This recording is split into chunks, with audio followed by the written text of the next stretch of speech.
coming today. And these are just kind of handouts that you can use. You can write on them. You can keep them for your reading.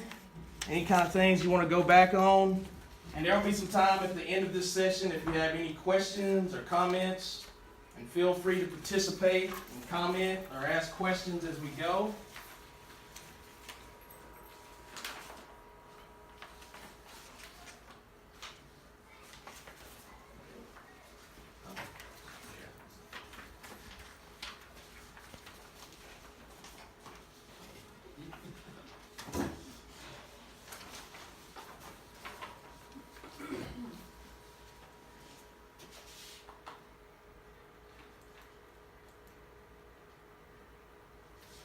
Okay, today we're going to be talking about teachers' unethical behavior. And me and my partner, Miss Dana Jacobson, we worked on this, and it's kind of the issues that are going on in education today that all educators are facing throughout our nation. First thing is going to be cheating on standardized or state assessments. That's one of the major things going on today. And I'm sure we all have already heard about the Atlanta scandal, which has caused a lot of this. But outside of the Atlanta scandal, there's a lot of other things going on. And I'm not going to read the entire PowerPoint to you. And if, like I said, you have questions during, feel free to ask questions. But when I'm talking about cheating on standardized state assessments, I'm talking about it's either systematic, institutionalized cheating. Teachers are providing answers or questions to the students and other staff before tests are being taken. And the Washington, D.C. scandal, which was a major scandal, and Ms. Michelle Ray, she was the chancellor, and she set up a system of bonuses that she was giving her teachers for students that passed the standardized test or that made higher on the standardized test. So naturally, what would that make you want to do if you were going to get a bonus if your students made high? All right, so you probably would do some unethical things. Maybe erase some marks. Maybe see if you could get the test in advance and teach to the test.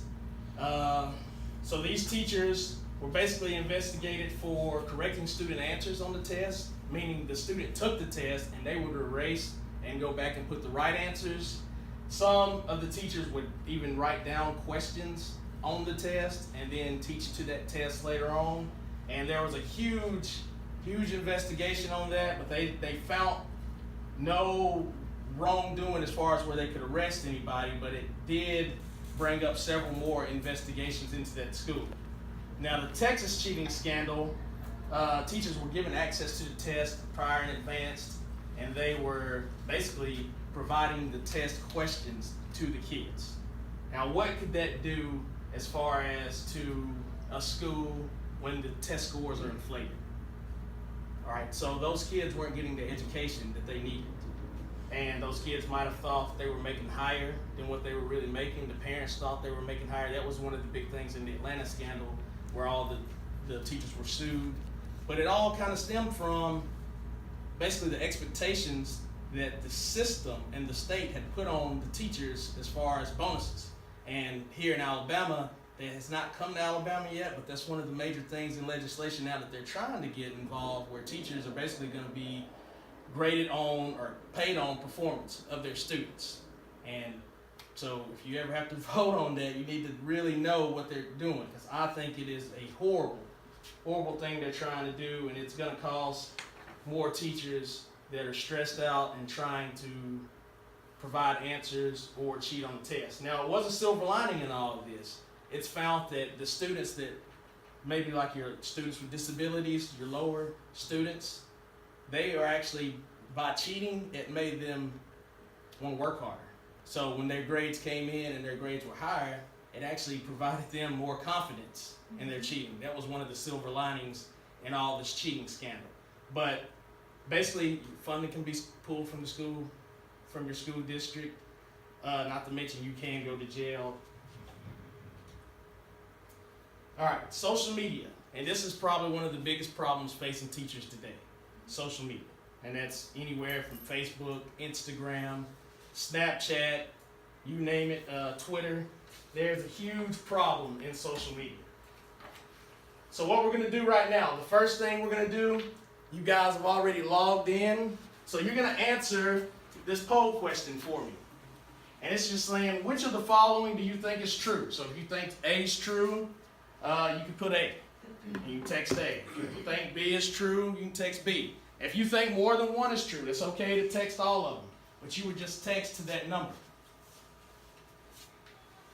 So we do each letter individually? If we think it's Yeah, true? just text. You would text say A and then hit send. B and then hit send.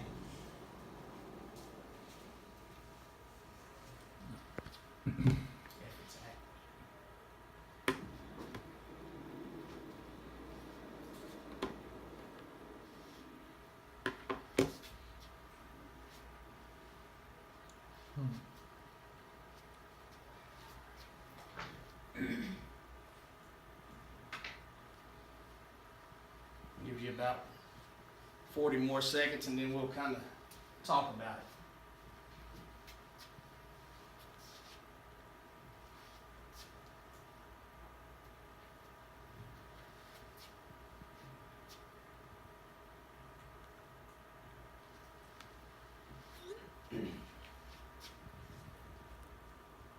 Has everybody got a chance to put it in yet? All right, it looks like 50% of you think that the 90% of the teens with cell phones send text messages regularly. And then the other ones are kind of spread out. The girls dominate social media. Teens send 30 to 40 texts per day. And then 88% of the teens have access to cell phones and smartphones. Looks like none of you believe that Snapchat is preferred by wealthier teens and Facebook is preferred by your lower income teens. Also, 92% of teens go online daily and 24% of the teens. I picked those. They're just not going through. They're not going in. It's not going through. Yeah. They told me I couldn't send anymore or something. Yeah, me too. And then I said undo, and then I sent like ABD all All right, together. well, I'm gonna go ahead and provide this answer for you. They're all true, weren't they? They're all true. That's what I was thinking. Every single one of them are true. So that is it's a problem within itself, but you can imagine the type of trouble it's costing schools, kids, teachers alike, and parents. All right, here's another poll. It says, what percent of middle school and high school students have posted on Twitter about an academic topic?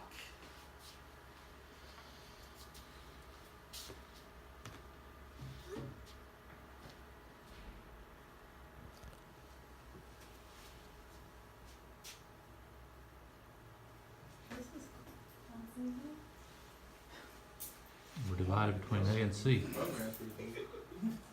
Some of us think nobody does. So it was 50% and 10%, so it's a huge jump.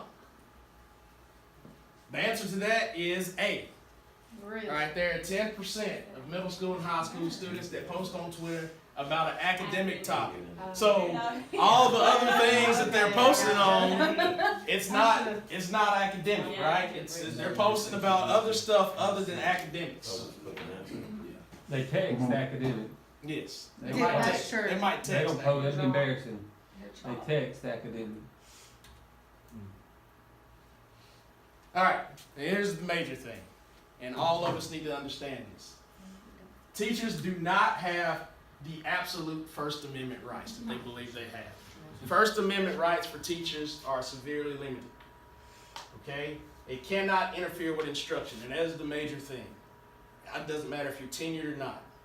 If you interfere with instruction, you can be let go from your district. Okay? Now, you are allowed your due process, but if it's found that it interfered in instruction, you're probably going to be let go. And it says, see Ashley Payne, Carly McKinney, and Mindy Jensen. So I'm going to kind of go over a couple of these women right here. That's what's bad, they're all women. And I know you think that it's all women, and here lately, you've seen more cases involving women. But this first one right here, Ashley Payne, she posted a photo to Facebook, and she was traveling in Europe. So, most people in Europe, they're probably going to drink wine and things like that. And she was thinking, I'm not doing anything illegal. I am an adult. I am not at school. I don't have any kids with me. And she didn't even have any friends on Facebook, okay, as far as students. But some parents had saw the post, and of course they reported it to the school. She was called into the school and she was let go. And because it was such a huge disruption. So nothing she did was illegal here, but she was fired because of the posting of alcohol. So the fact that she posted alcohol with her face in it, and it was seen by parents, and those parents got in an uproar. They probably got on Facebook themselves and talked about it, caused such an uproar in the community. And that's what happened. Now I will say this, it just depends, sometimes it's gonna depend on what community you're in.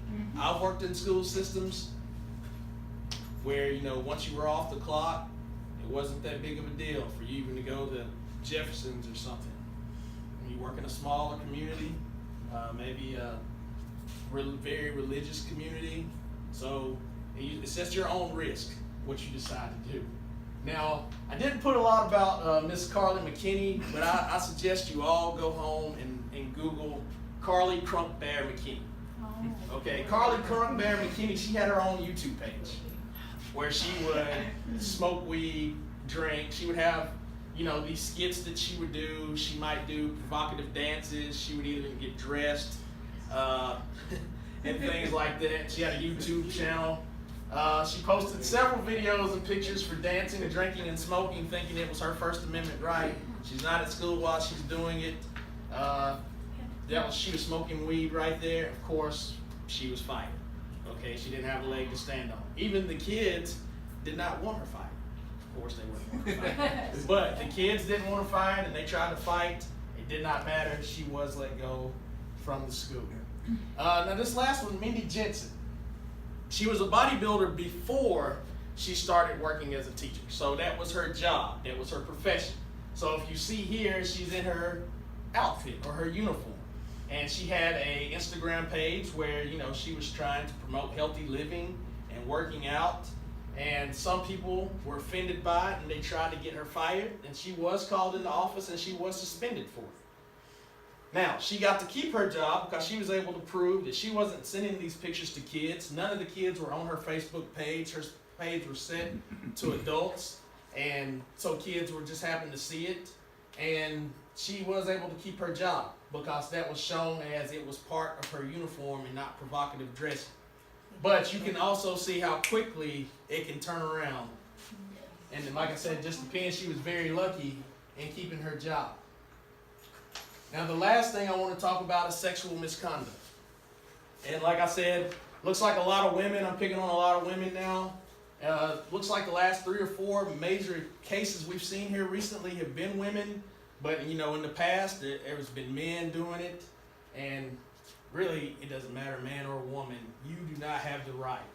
It doesn't matter if you're 21 and she's 18. If she's still in the school, you do not have the right to date or solicit or send pictures, send texts to students. And you would be surprised the amount of teachers that, you know, just believe that it's okay. Now here's another poll. It says, what % of teachers did not consider teachers making sexually provocative remarks to students serious? Meaning, you know, if a student walked in and she looked pretty good or he looked pretty good and it's like, oh, you look great today or something like that. What % of teachers do you think didn't even consider that a serious violation?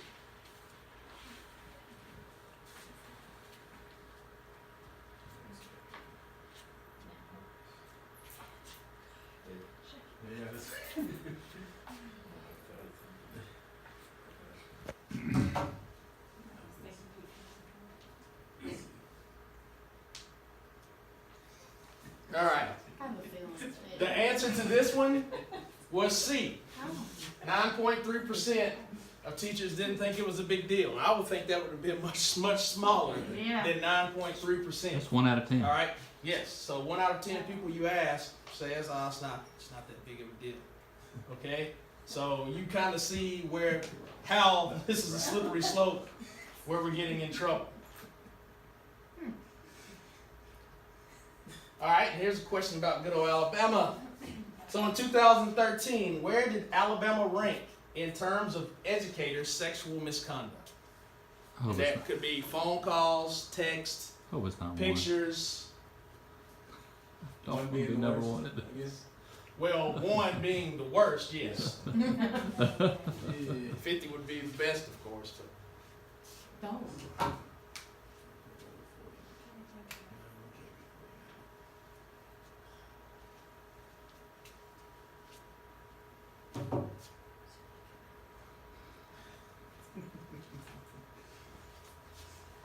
okay, well, the answer to this one is B. Oh, no. Alabama ranked 3rd That's bad. in Oh. sexual misconduct. Who's the other 4 states? The other 4, The other 2 well, the states. other 2, I'll tell you, Texas was 1 Oh, Yee. and Kentucky was 2. Kentucky, huh? That's And bad. then Alabama was in 3rd place there. that's sad. That is not a list that you want to be in the top 3. No. Maybe top 5. 4.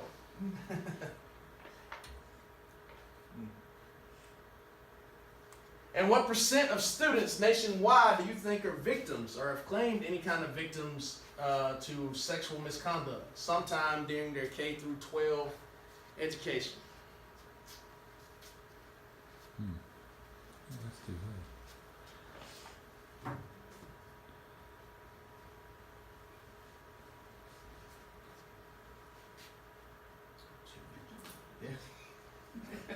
And the answer is 10%. That is 10%. So 10% of students nationwide have claimed some kind of violation of a teacher. All right, I'm just going to give you a couple of cases right here. This first case, Alexandria Vera. She had a sexual relationship with her 13-year-old student. This began on Instagram. I think the student was in detention. They kind of start flirting in detention. The student wanted her Snapchat. She didn't give it to him immediately. Student was out a few days. She hit the student up on Instagram. They started having a relationship. Now this student, his parents knew about the relationship. Actually promoted it. Actually was okay with it. Student knew. She would even go to pick him up from their house and bring him back to her house. They would have sexual relations. And her daughter, she had a 6-year-old daughter. Her 6-year-old daughter would call the 13-year-old dad. This went on for several months. And it was finally come to the realization of the district when she was pregnant. Of course, you know, they were about to arrest her and she went and had an abortion, but that did not matter. She was arrested and she is serving time as we speak. And you can't do that. I don't think I'd have to tell anyone in this room that you cannot do that. Does not matter that the parent cared or not. Does not matter. That student, like I said, if the student was 18, it still wouldn't have mattered. It's still a student. But the 13-year-old is definitely not going to be able to defend themselves. That is not only sexual misconduct, that is sexual abuse. Now here, we have Timothy Mall. And he was sending texts to a 16-year-old where he would give her credit or an A if she would send him nude pictures. And of course, you know, he was now serving time in jail. And yes, this is on text. And once again, guys, when we're texting things, Facebook, Instagram, that doesn't disappear. It doesn't go away. It was very easy to prove. And once again, you just can't do it. And here's the last one, Stevie Glasspool. All right, she was actually soliciting sex from four or five guys. They knew of 4, and she was basically offering grades and credit and things. And I have like a little video clip I want to show you. I want to show you the whole thing.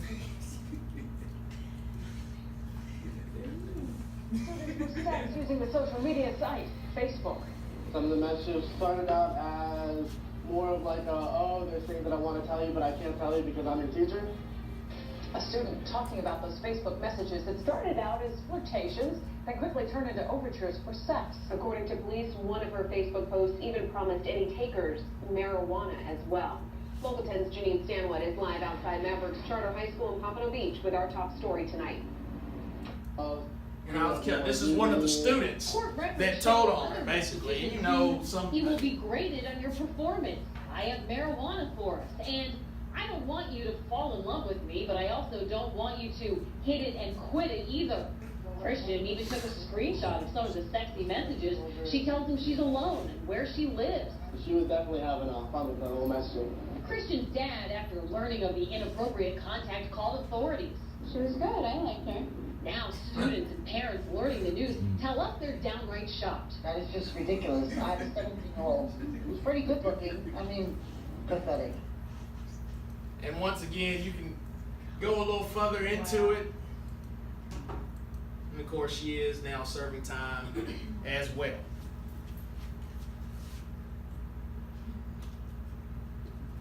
All right, the district liability for this type of educator misconduct. So, from Title IX, corrective measures not instituted by the school district official with knowledge of educator's sexual misconduct. And that's just stating this. If an educator knows of any of this going on, and they do not report it, then they too are liable as well as the district. And if you were found liable, not only can you be arrested, your administration fired and let go, but funds can be pulled from your schoolhouse if you do not report. You are under, it's under the law that you report this if you see it going on. Now, your liability is at a minimum when you exercise just common sense. Like common sense would tell you, do not text a kid that you'll give them an A for sexual pleasure, okay? Implications and suggestions. The Alabama Educator Code of Ethics, if you don't have it, I'm sure we all have it, and we all have to go over it at the beginning of every year and sign off that we've read it. Keep that thing around, all right? And I would hope that no one in this room would have to read it on stuff like sexual misconduct. But there's other good things in there as far as, you know, cheating on state tests and things like that, because that one right there is real easy for anyone to get in trouble. Especially, you know, if you see something on the test, me as an educator, as a special education person, I get to see the test, I get to read the test, but I then could not come out and describe what I've read to the students, to the teachers. Any questions or any comments? All right, thank you.